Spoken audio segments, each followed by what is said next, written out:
Avez-vous déjà entendu parler du phare des disparus d'Ellinmore? Ce phare est situé au sommet de l'île escarpée d'Ellinmore, au nord-ouest de l'Écosse. Sa blancheur et sa sobriété ne laissent rien apparaître de son côté sombre et terrifiant, puisqu'il possède une réputation à faire glacer le sang. En effet, cette structure, érigée dans le but d'empêcher les navires de s'échouer sur les rochers, dangereux des Hébrides extérieures, cache le plus grand mystère de l'Atlantique, la disparition inexpliquée de ces 3 gardiens en 1900, peu de temps après leur installation. D'ailleurs, voudriez-vous entendre parler d'histoires de ce genre et de disparitions mystérieuses qui font bien plus peur que celles du Triangle des Bermudes? Alors restez avec nous jusqu'à la fin. Mais avant de commencer, n'oubliez pas de cliquer ici pour vous abonner si vous aimez cette vidéo et d'activer toutes les notifications pour ne rater aucune de nos prochaines vidéos. On commence. Los Roques, le nouveau triangle des Bermudes. Connaissez-vous les îles de Los Roques? Ces 350 îlots, situés à environ 130 km au large des côtes du Venezuela, comptent près de 1500 habitants seulement. Ceux qui ont déjà entendu parler de ces îles savent qu'elles sont considérées comme le nouveau triangle des Bermudes. Et pour cause, le mystère qui les entoure est vraiment saisissant. Cet archipel commence récemment à faire parler de lui à cause des disparitions d'avions dans sa zone aérienne qui se font de plus en plus fréquentes. La dernière victime en date est un avion de 6 passagers, dont Vittorio Missoni, le fils du styliste Ottavio Missoni. L'appareil a étrangement disparu des radars le 4 janvier 2013, alors qu'il partait des îles de Los Roques en direction de Caracas. Et ce n'est pas la première disparition dans cette zone, puisque depuis une décennie, une série alarmante d'accidents d'avion et de disparitions mystérieuses a eu lieu entre l'archipel des Caraïbes et Caracas.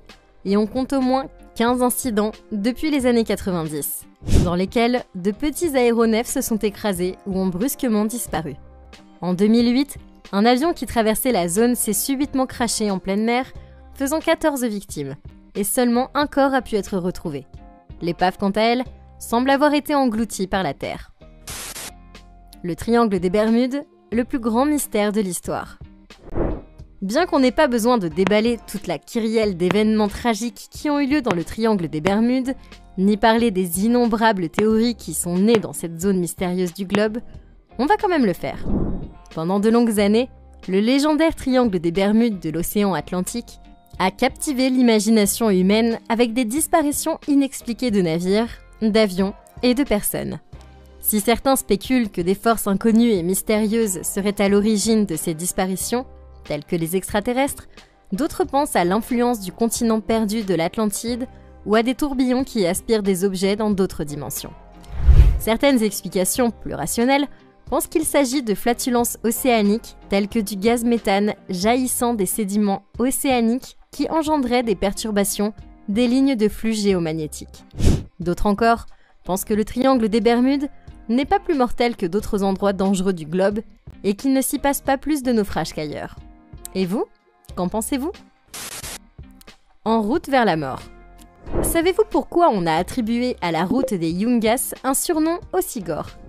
La réponse est simple, cette route située en Bolivie, reliant la ville de La Paz à Coroico au cœur des Andes et culminant à plus de 4000 mètres d'altitude, s'est façonnée au fil des années une réputation glaçante à cause du fait qu'elle ne fasse que 3 mètres de largeur et qu'elle soit entourée sur près de 64 km d'immenses précipices pouvant atteindre les 600 mètres de hauteur. Et ce n'est pas tout. Sur votre chemin, vous croiserez des panoramas fabuleux sur près de 3000 mètres de dénivelé, mais aussi et surtout des paysages désertiques, des vallées déchiquetées et passerez même sous des cascades extrêmement dangereuses. Alors oui, on peut dire que cette route porte bien son nom. La petite maison dans la montagne. C'est l'une des maisons les plus étranges du monde. Voici la raison. Considérée comme une maison troglodyte, celle-ci est piégée dans une montagne en Italie, dans les Dolomites. Ce qui fait d'elle la maison la plus isolée du monde, puisqu'elle est extrêmement difficile d'accès. Elle a été construite dans le flanc du mont Cristallo. Faite en briques, la maison possède une façade avec 4 fenêtres et même un toit en bois. Mais le mystère qui l'entoure est saisissant. Comment a-t-on fait pour la meubler? Car bien qu'elle soit inhabitée depuis plusieurs années, elle est bien aménagée. Alors comment a-t-on fait pour monter les meubles jusqu'en haut, puisque le seul chemin pour y accéder est un chemin très escarpé.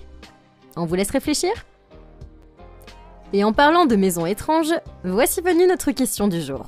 Tentez d'y répondre, si vous ne savez pas la réponse, attendez la fin de la vidéo pour la connaître.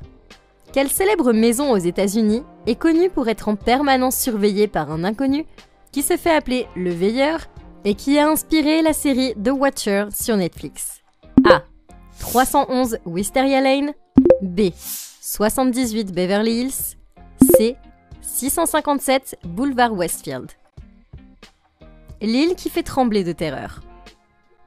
Si le Japon est très prisé pour sa culture, ses paysages, ses monuments, il y a un endroit que très peu de touristes connaissent et je suis sûre que vous non plus, vous n'en avez jamais entendu parler.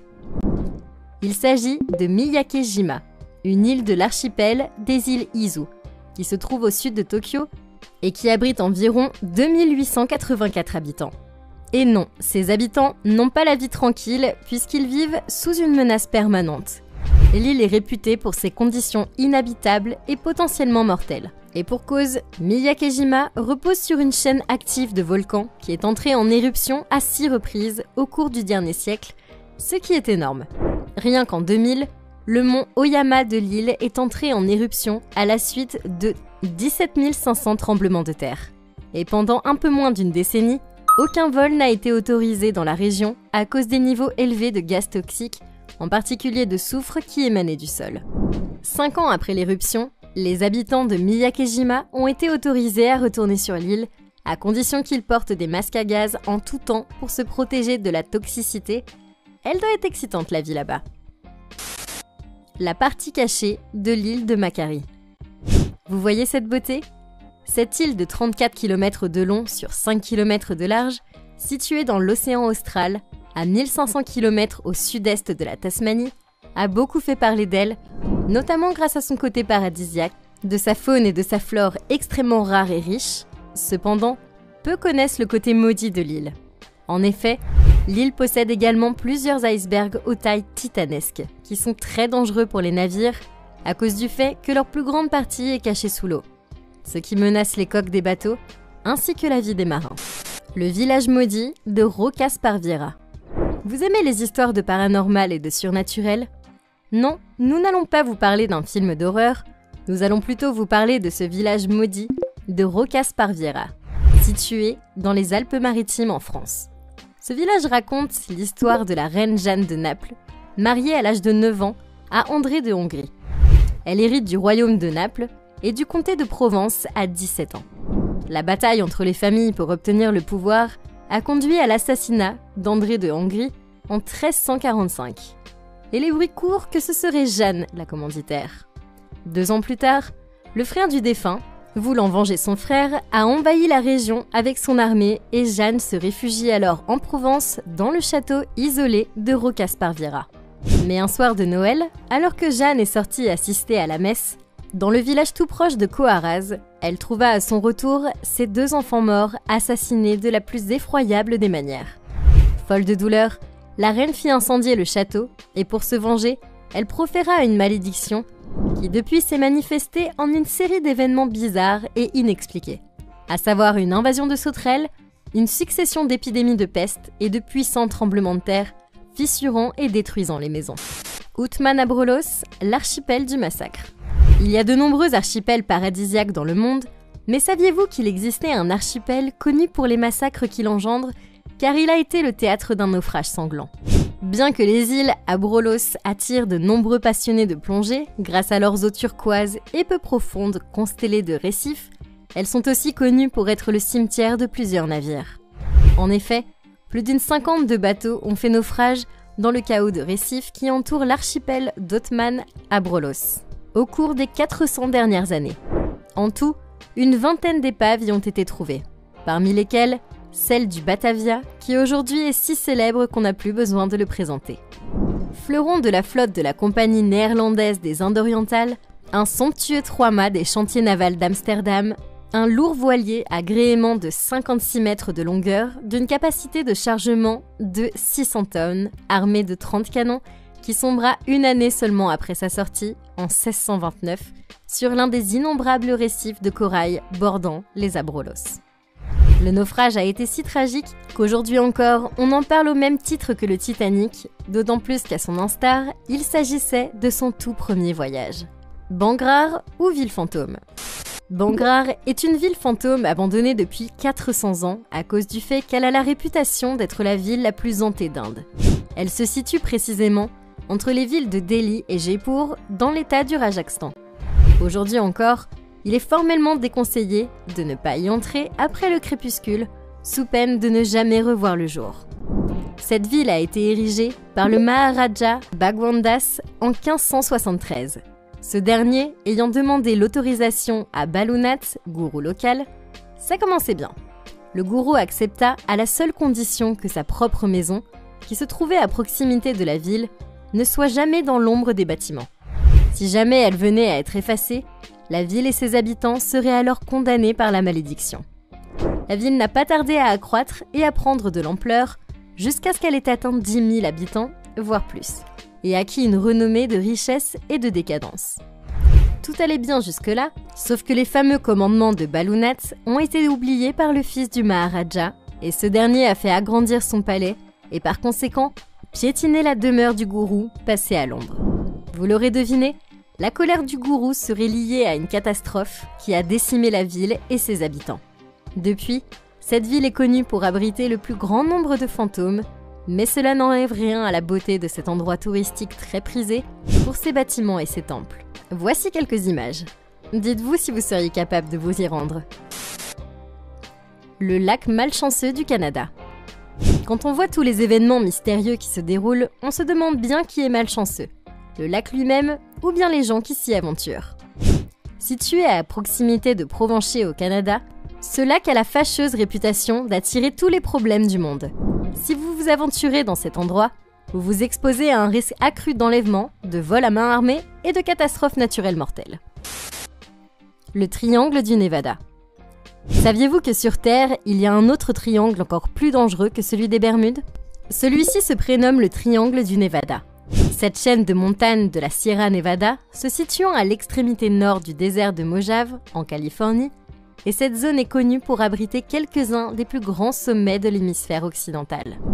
Whitney, Yosemite et les lacs Mamos forment un triangle très dangereux, du fait que plusieurs événements tragiques s'y sont déroulés, notamment la disparition inquiétante et inexpliquée de l'aviateur Steve Fossett en 2007. Cela s'est passé dans la ville de Smith Valley, lorsque l'homme a décidé de faire une petite croisière matinale au bord de son aéroplane. Il est parti pour ne plus jamais revenir. Et ce n'était pas le premier appareil à disparaître subitement dans la zone. Celui de Steve Fossett était le 46e. Ses effets personnels n'ont été retrouvés qu'une année plus tard. Depuis, les théories de tout genre fusent de partout et les gens imaginent les pires scénarios, même les plus improbables et les plus surréalistes. Le météorologue Tony Fuentes pense que les vents de haute montagne et le manque d'espace aérien à basse altitude sont certainement liés à ces accidents inexpliqués, quand d'autres spécialistes pensent que la perte d'altitude est due au phénomène vague de montagne, des ondes de gravité interne qui accroissent au fur et à mesure qu'on s'élève dans l'air. Alors que pensez-vous de ces endroits mystérieux dans le monde? Dites-nous dans les commentaires celui qui vous intrigue le plus. Au fait, avez-vous répondu juste à la question du jour? La réponse était la maison du 657 boulevard à Westfield, dans le New Jersey. Et pour la petite histoire, le mystère n'a jamais pu être élucidé jusqu'à... À bientôt. Et n'oubliez pas de cliquer ici pour regarder une autre de nos vidéos.